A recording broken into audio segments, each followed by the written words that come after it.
JonnyPink. This is the Malibu Lagoon yet again, and this is an intro for the other one that I just shot yesterday because I went through all the photos. What I rented for the weekend, well, for the next 4 days, is the Canon R10 and the 600 F11. Now, when the F11 lenses came out, the 800, I poo-pooed it. I thought, man, that's F11, that's terrible. In truth, it has become one of my very, very favorite lenses, and I would pick that if I'm going, if I'm going walking or something like that, I'm gonna walk a long way, that'll be the lens in my hand over the 200 to 800. If I want a short lens, I will go with the 100 to 500. I've got my bag up high just in case that wave does come up. But in editing the photos, what I was so blown away by is, yeah, you can get some great bokeh, and I was shooting hummingbirds, but what blew me away was the JPEGs. So for most of this video, what you're gonna see is the JPEGs, straight out of the camera, full size, no editing. Check these out. All right, that music has calmed down a little bit, so now I can actually shoot my, my thumbnail. R10.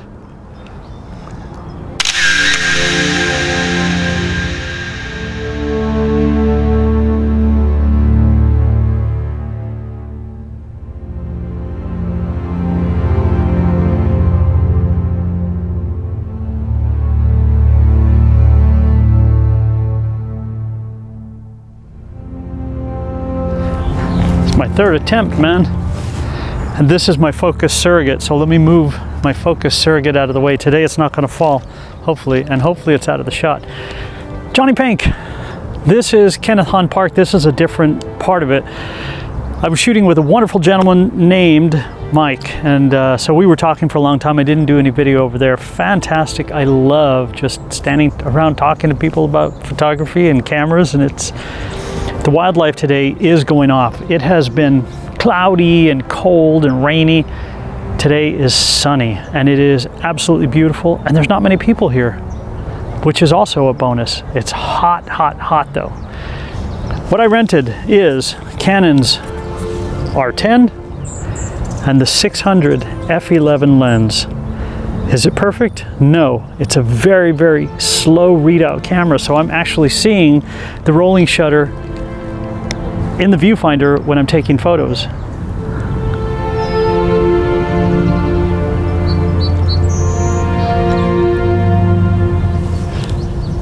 Is it amazing? Well, probably not.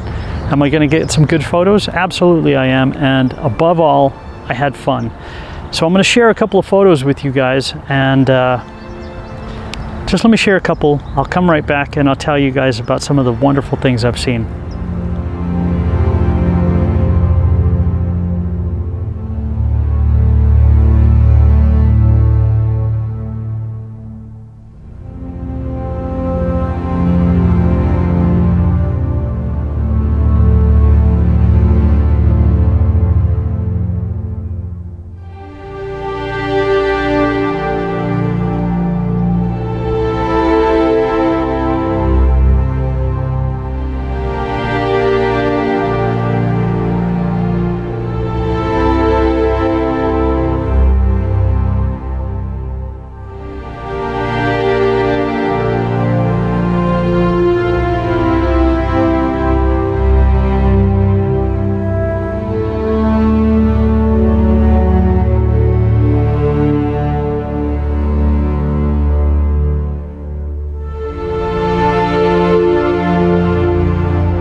Okay, and since I didn't have an intro for this part, because I didn't know what I was gonna do, this part, I edited these particular photos, not just of the hummingbirds, but to show you guys that even with an entry-level camera, this whole setup right now, who knows what it's gonna go up to. You might be able to find some of it used. You could probably get this for about $1,200 to $1,400, depending on where, and I'm thinking US because that's where I buy my stuff. Absolutely amazing. I would like to put my 600 f4 on here and see the difference, you know, with all that bokeh letting in all this light. And I came out here today because I was hoping it would be a little bit more overcast and I could shoot this in really low light. But that obviously didn't happen, and that's quite all right. I'm a little too hot, so I'm gonna take this off. I'm gonna show you these edited photos. As with everything, let me know down below what you guys think of these photos. I was impressed when I was editing all this stuff. So now to go finish editing the video, I'm really impressed, and if this is really long, I'm so sorry. But thank you for sticking it out with me. Check these out.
So there's a grosbeak out here. It's one, oh, hello Toey. It's one that I've never seen before. That was actually really cool. There has been the oriole out here, of course all the little finches and the hummingbirds. It's a beautiful, beautiful day. I am shooting in auto ISO, so I'm watching it climb way up there. I don't care. I'm watching my shutter speed more than anything else and just having fun. If I get 2 great shots, fantastic. Mike was shooting an A1 and the 200 to 600. We were saying the same things, and people ask, how do you get such great shots? Well, I just shot 6,000 shots. And out of those, at least 1 or 2 of them has to be good. It's not a spray and pray thing, it's just the nature of how you shoot these days. Whew, it is really hot and I'm wearing all black. And I'll bet you my highlights are starting to get blown out now because I'm shooting at such a low ISO. Like, anyway, again, this is Canon's R10. I'm going to shoot this for the next couple of days. This was not the perfect lens for that. And if you notice, I do have my extension tubes on here. These are aftermarket. Canon does not make RF extension tubes. And the reason is because the minimum focus distance is a little too long for this spot, especially being in tight. This allows me to shorten that minimum focus distance and actually get into that spot. That's why I was doing that. It works, and it was a lot of fun. I don't expect amazing, mind-blowing photos. I just expected to come out and have fun. That's exactly what I did. Make sure I'm not hitting the mic there. Now I'm gonna head home, and I'm using a different setup here for mics too, because I always get this nasty hum here. Let me see if I can show it to you. I heard it when I was listening to playback. So I'm using a different mic setup. There's oh wow, there is a spider web that has now connected itself to my camera. The perfect lens for this would have been the 100 to 500. The shots would have been a lot better. The ISO would have been lower, and because things like this hoverfly that's right next to me, I could have shot that, but I can't with this. You're limited. So think about that when you go for a lens. Yeah, this is fantastic, but it's very limited in its capability. Those zooms, like the 100 to 500, I think is one of the most fantastic lenses that Canon makes. I just do. 800 millimeters, I think the F11 is pretty awesome. But again, all these things have limitations on what they can do. The cool thing about shooting the 600 F11 on the R10 is the equivalent reach that I have is 960 millimeters. And it works. It fills this frame. Sometimes it's a little bit too much, and all you're really getting is a tight portrait shot and hoping that this camera is fast enough, it does have a lag, to capture what you want. Nothing's perfect. Johnny Pink. Thank you so much for letting me share just a couple of hummingbird photos with you guys. Have a fantastic day, whatever it is you do plan on doing out there. A smile doesn't cost you anything. I hear this music blasting. I gotta get away from it because I'll get a copyright. All right, we'll see you guys. Have a fantastic day.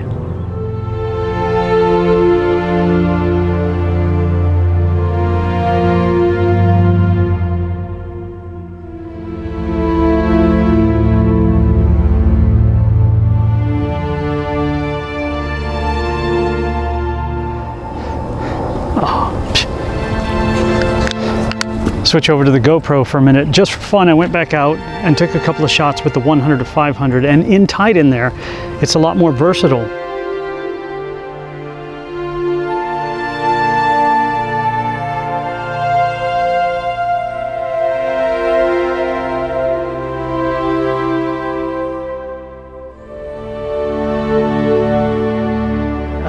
So I was able to get things like the bees, and you really do get what you pay for with your lenses. This is a sharper lens. It's just a little bit more versatile.